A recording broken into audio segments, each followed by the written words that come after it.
நீங்கள் பார்த்துக் கொண்டிருப்பது உங்கள் விஜய். ஷாலினிக்கு நடந்த மாதிரி உங்க பொண்ணோட கல்யாணத்துக்கு முதல் நாள் மாப்பிள்ளைய யாராவது கொலை பண்ணி இருந்தா அதோட வலி என்னன்னு உங்களுக்கு தெரிஞ்சிருக்கும். அந்த நல்ல காரியத்தை அங்க யாராவது செஞ்சிருந்தாங்கன்னா நானும் என் பொண்ணும் நிம்மதியா இருந்திருப்போம். அது மட்டும் இல்ல, ஷாலினிங்கிற சாத்தானும் வீட்டுக்குள்ள வந்திருக்காது. உன்ன மாதிரி ஒரு மூஞ்சிலேயே நான் முழிக்க வேண்டி வந்திருக்காது. அப்படி நினைச்சு ரொம்ப சந்தோஷப்படாதீங்க. மகேஷுக்கும் உங்க பொண்ணுக்கும் கல்யாணமே நடக்கலன்னாலும் ஷாலினி கண்டிப்பா இந்த வீட்டுல கால் எடுத்து வச்சிருப்பா.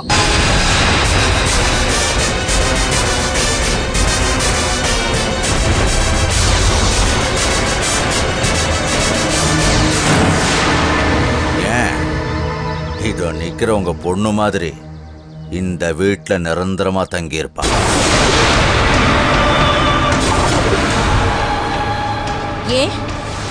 ஏன் எப்படின்னெல்லாம் கேட்க கூடாது. கேட்டாலும் நான் வாயை திறந்து எதுவும் சொல்ல மாட்டேன். இது பாரு, ஓடி போனவ பேரை சொல்லிட்டு எங்களை ரொம்பவும் டார்ச்சர் பண்ற. அவதான் இப்ப இந்த வீட்டுல இல்ல. இனிமே உனக்கும் இந்த வீட்டுக்கும் எந்த உறவும் இல்ல. முதல்ல வெளியே போ. ஏன் முன்னாடியே கை நீட்டி பேசுறியா? உங்க அம்மா பேச்ச வேணா உங்க அப்பா கேட்டுக்கிட்டு பொறுமையா இருக்கலாம். ஆனா இந்த மெய்யப்பம் பொறுமையா இருக்க மாட்டான். ஏய், எங்க வீட்டுக்குள்ளேயே வந்து எங்களையே கை நீட்டி மிரட்டுறியா? போ வெளியே. போறேன். போறதுக்கு முன்னாடி ஒரு விஷயத்த சொல்லிட்டு போறேன். ஷாலினி எங்க இருந்தாலும் அவளை தேடி கண்டுபிடிச்சு இந்த வீட்டுக்கு கூட்டிட்டு வந்து வாழ வைப்பேன். அதுக்கான எல்லா தந்திரமும் எனக்கு தெரியும். ஹலோ, மறுபடியும் அவ என் முன்னாடி வந்து நின்னா நானே அவளை கழுத்து நெரிச்சு கொன்னுடுவேன். சொந்த பொண்ணையே கழுத்தை நெரிச்சு கொள்றேன்னு சொல்ற முதல் அம்மா நீங்க தான்.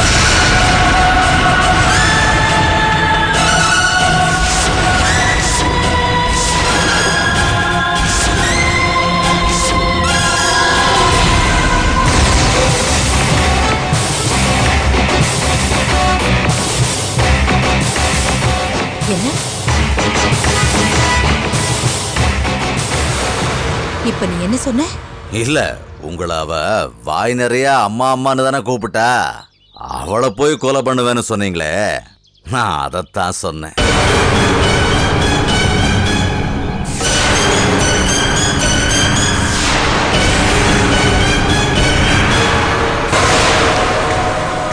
அவுட். வெளியே போ. போ வெளியில. இப்ப போறேன். ஆனா திரும்பவும் வருவேன்.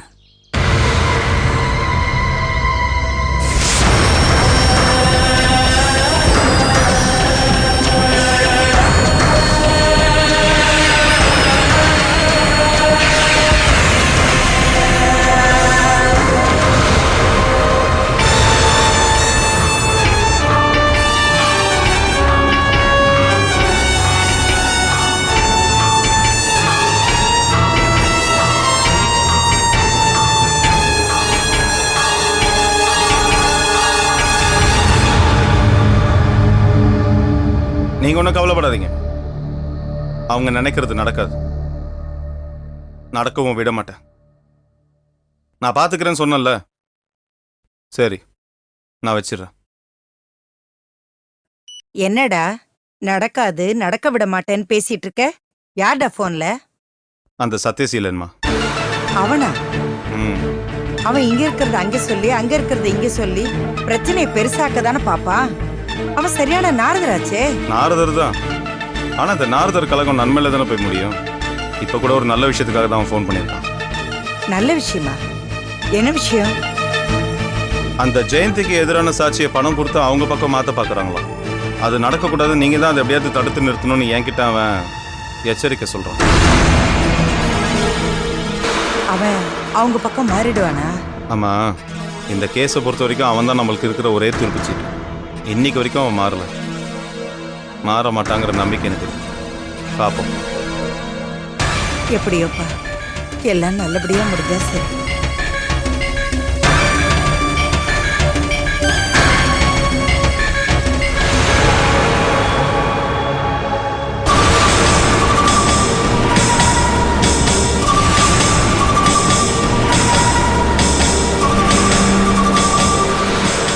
ஆ ஹலோ அட்வொகேட் சாரா?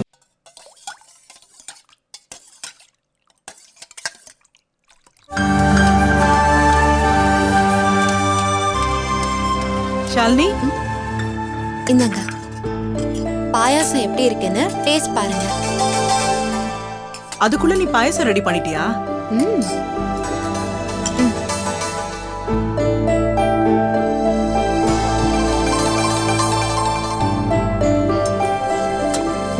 வாவ், சூப்பரா பண்ணிருக்க. ம் சும்மா என்ன கிண்டல் பண்ணாதீங்க. உண்மையிலேயே எப்படி இருக்கு? நிஜமா சொல்றேன், ரொம்ப நல்லா இருக்கு. இல்ல நான் செஞ்சிருக்கிறது உங்க பையனுக்கு பிடிக்குமான்னு தெரியல, அதான் கேட்டேன். அவனுக்கு கண்டிப்பா பிடிக்குமா? ஆமா, அவர் எங்க, எப்போ வருவாரு? இரு.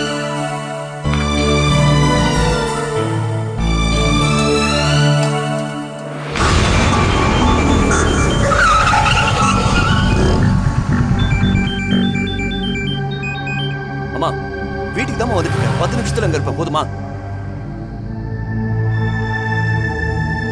இன்னும் 10 நிமிஷத்துல வந்துருவான். ஆ, ஏன் டாக்டர், பர்த்டேக்கு நீங்க வேற யாரையும் இன்வைட் பண்ணலையா?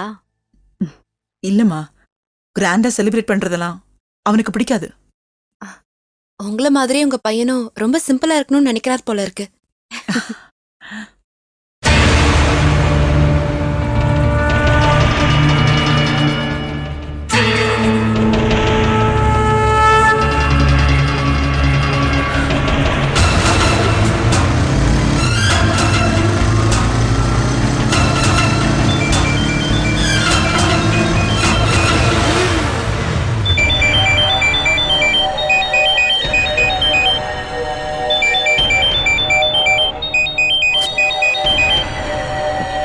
ஹலோ.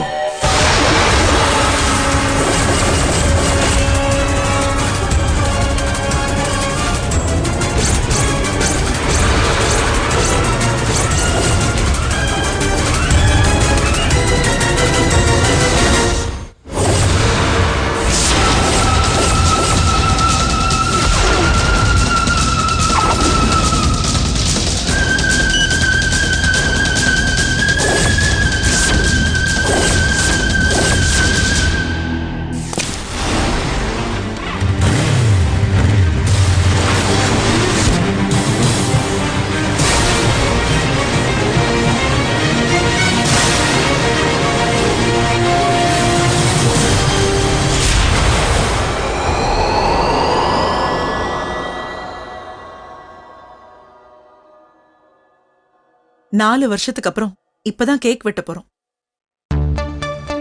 இது அவங்க அப்பா அவனுக்கு கொடுத்த கிஃப்ட். ஏன் டாக்டர், 10 நிமிஷத்துல வந்துருவாருன்னு சொன்னீங்களே, இன்னும் காணோம்?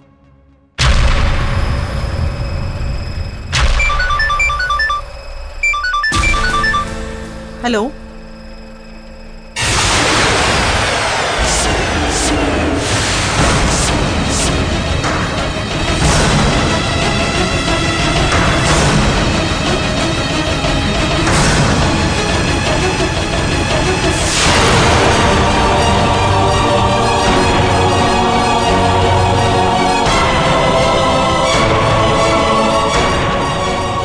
என்னாச்சு டாக்டர்?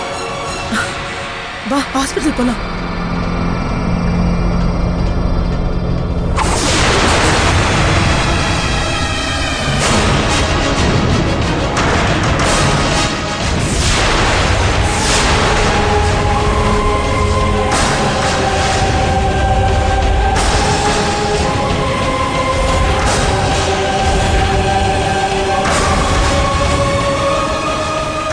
நந்து, ஏய், என்னடா ஆச்சு? ஆமாமா வலிக்குது. இரு. என்ன ஆச்சு? என்ன ஆச்சு?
டேய் நந்து என்னடா நடந்துச்சு?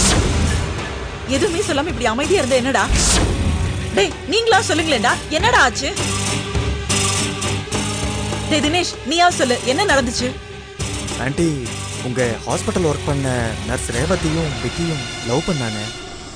ஆனா விக்கி விட்டுட்டு ரேவதி வேற ஒருத்தனை கல்யாணம் பண்ணிக்க போனா. மனசுடைஞ்சு விக்கி பாய்சன் சாப்பிட்டான். அதை கேள்விப்பட்ட நந்து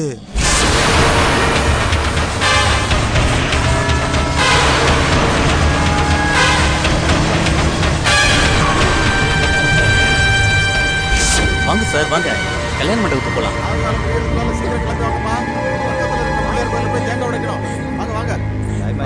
சீக்கிரம் வர சொல்லுங்க.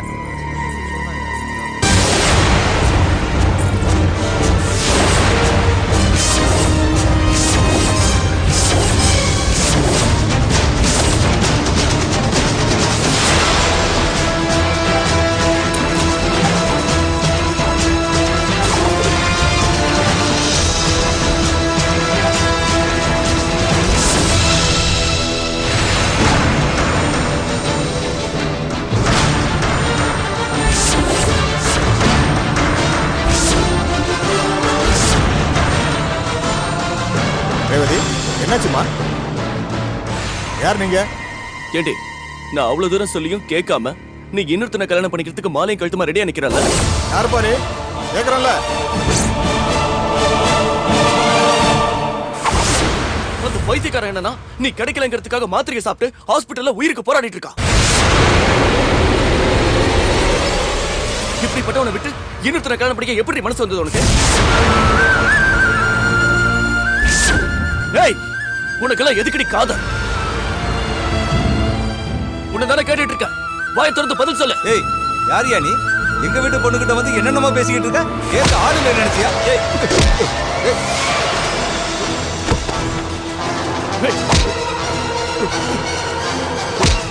அங்க என் ஃப்ரெண்டு சாக கிடக்குறான், அது காரணம் யார் தெரியுமா? இதோ இவதான்.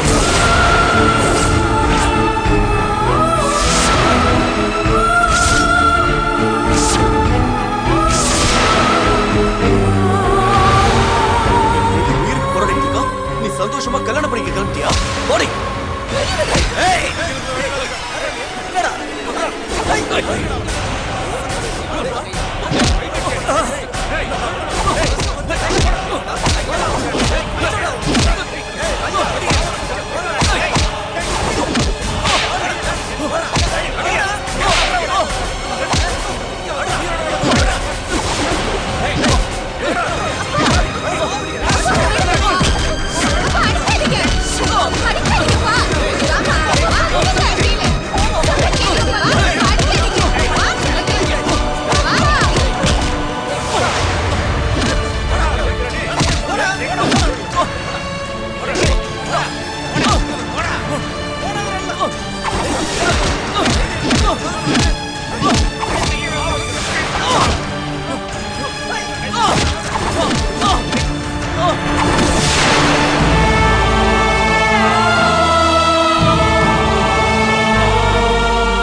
இதெல்லாம் உனக்கு தேவையாடா? உங்க அப்பா வந்து கேட்டா நான் என்னடா பதில் சொல்றது? இவங்களும் விக்கியோட ஃப்ரெண்ட்ஸ் தானே, இவங்கெல்லாம் அமைதியா இல்ல? உனக்கு மட்டும் ஏன்டா இப்படி கோவம் வருது?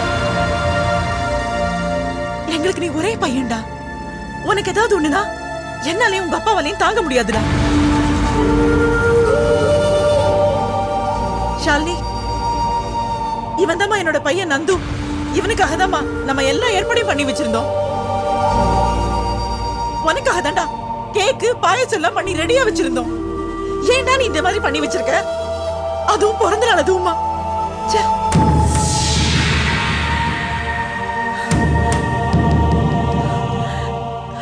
என்ன எல்லாரும் கைராசியான டாக்டர் சொல்றாங்க. ஆனா ஆனா என் பையன் விஷயத்துல நான் தோத்து போயிட்டேம்மா. வருத்தப்படாதீங்க டாக்டர், எல்லாம் சரியாயிடும்.